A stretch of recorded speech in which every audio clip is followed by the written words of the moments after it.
निगरान वज़ीर आला सिंध मकबूल बाकर ने मलीर के तालीमी इदारों, हस्पतालों और थानों का अचानक दौरा किया। वज़ीर आला ने अपने दौरे के दौरान काटू अस्पताल, इब्राहिम हैदरी के medical superintendent, government boys school, जुम्मा हिमायती गोड के हेड मास्टर और SHO सुखन के फौरी मुअत्तली के अहकामात जारी कर दिए। वज़ीर आला ने भैंस कॉलोनी में जानवरों के अस्पताल में इलाज मुआवजे की बेहतर सहूलियात न होने पर फौरी इंक्वायरी के अहकामात भी जारी कर दिए।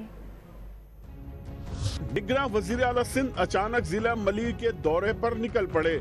मलीर A2 कॉरिडोर अस्पताल में जस्टिस मकबूल बाकर ने हाजिर रजिस्टर चेक किया और मुख्तलिफ वार्ड्स का मुआयना किया। वज़ीर आला ने स्वीपर ना होने और एक्सरे मशीन की खराबी पर MS अब्दुल्ला बुरई को मुअत्तल कर दिया। निगरान वज़ीर आला बेसिक हेल्थ यूनिट डिस्पेंसरी जुम्मा हिमायती गोड पहुंचे। उन्होंने डिस्पेंसरी की नाकिस सूरत हाल पर इंतजामिया की सरजनिश की। जुम्मा हिमायती गोड में गवर्नमेंट बॉयज स्कूल भी पहुंचे तो खुला गटर देखकर हेड मास्टर से कहा कि बच्चों की पढ़ाई के साथ हिफाजत भी स्कूल की जिम्मेदारी है। कोर्स की किताबें लैब में डंप करने, सफाई सुथराई की नाकिस सूरत हाल पर वज़ीर आला सिंध ने स्कूल हेड मास्टर की मुअत्तली के अहकामात मौके पर जारी कर दिए। इसके बाद निगरान वज़ीर आला सुखन पुलिस स्टेशन पहुंचे। वज़ीर आला ने थाने की नाकिस सूरत हाल पर नोटिस लेते हुए SHO सुखन मलिक अबड़ो, हेड मोरर मुनव्वर की मुअत्तली के ऑर्डर देते हुए कहा कि थाने में किसी भी इमरजेंसी हालत से निपटने की सलाहियत नहीं। ऐसे पुलिस अफसरान को काम करने का इख्तियार नहीं होना चाहिए। जस्टिस मकबूल बाकर भैंस कॉलोनी में वाक़ जानवरों के अस्पताल भी गए। सेक्रेटरी लाइफ स्टॉक और DG को भी बुलवा लिया। पूछा जानवरों के अस्पताल में अमले भी जानवरों की तरफ बैठे हैं। वज़ीर आला सिंध ने DG वेटरनरी और डिप्टी डायरेक्टर वेटरनरी हबीबुल्लाह के खिलाफ इंक्वायरी की हिदायत दे दी।